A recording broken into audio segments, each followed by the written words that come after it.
Mag-video muna ako.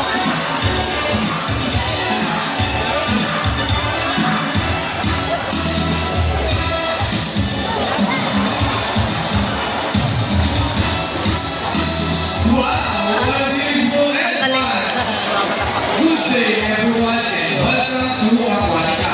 By the way, I'm trainer first, and I would like to meet my friends together with the trainers one at a time. On your left side is the eldest female South American sea lion that we have, and according to his trainer, she is the prettiest. Wow! On the Bye-bye. left, her name is Isis. Together with trainer Jerry, say hi. While on the other side is the youngest female South American sea lion that we have. And according to his trainer, she is the cutest. Oh, big pleasure. Her name is Ira. Together with trainer John, say hello. Now, let's continue. So guys, do you have any idea why they're called feet or feathers pulling away mamas? Any idea? Do they have feathers? Well, let's ask them. Hey ladies, do you have feathers? The answer is no. It's actually because of their front flippers, which are shaped like a bird's wing. See those?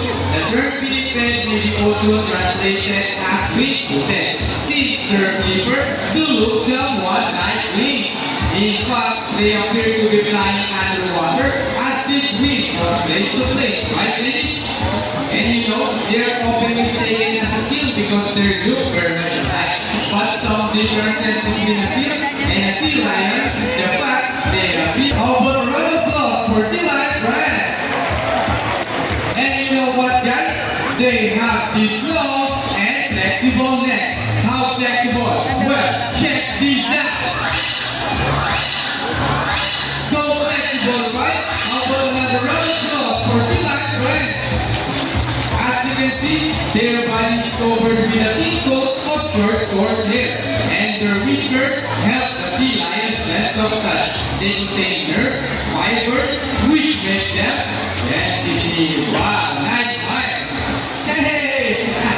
They may also use their whiskers to aid in navigation or to detect vibrations from prey in the water. And their small alternatives give them a good sense of feeling both above and below the water surface. Sea lions, like many marine animals, can survive, can see both above and underwater. They have keen eyesight, but no color visions. In the wild, may inhabit waters close to shore, flat rocky caves with typhoons, and have a preference for rocky beaches. They have excellent climbing abilities, which can easily scale rocky cliffs.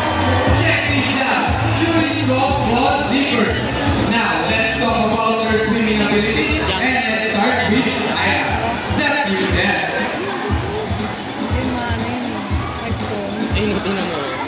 Sea lions generally cruise at around 11 miles per hour, using the rowing movement of their front flippers, while their back flippers are stretched out behind their bodies, functioning as rudder for steering. And that is the normal swim. Nice and easy. Thank you, Iron Trainer John. But when facing their prey or escaping from predators, they can achieve a burst speed that to ready Isis 25 miles per hour. That is so fast. How about a round of applause for Isis? Just with me, yeah. Wow, nice dive, girl. And another one. She deserves it. Well, sea lions are also used to search and recover equipment from the water.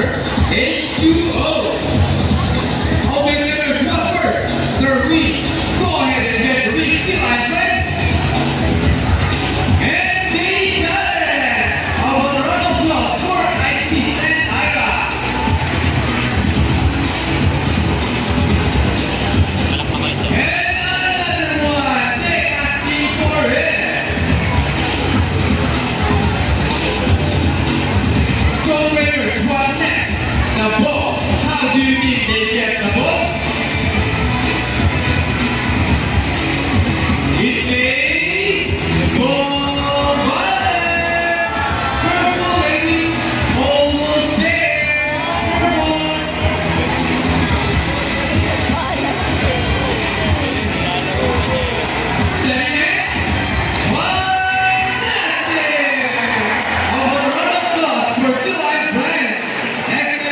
ladies.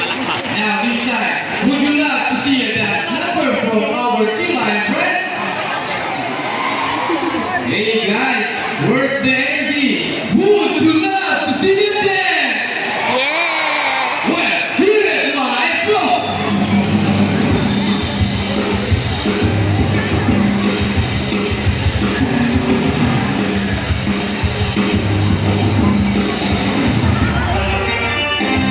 Let's move it!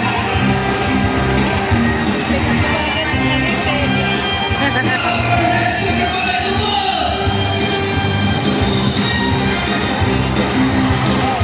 And now, show them the side by side. Babagal yung isa eh. Pagkabat na ginawa ko. And no need for dancing. Rock and roll, I into the water. The water ballet. Twisting and turning. Go, Isis. What a beautiful twisting. And around the world we'll go. Round and round. Yung isa hindi gumagalaw. Round and round. Okay, this show is the boogie boogie. Boogie boogie, shake, shake, shake. Our favorite part, the boogie shaker. Shake those booties. Go, brothers. Yeah. And keep on rolling. Okay, ladies, show them what you got. People of the crowd, ready your camera, because this is the best part. Steady. Arriba! And for the finale.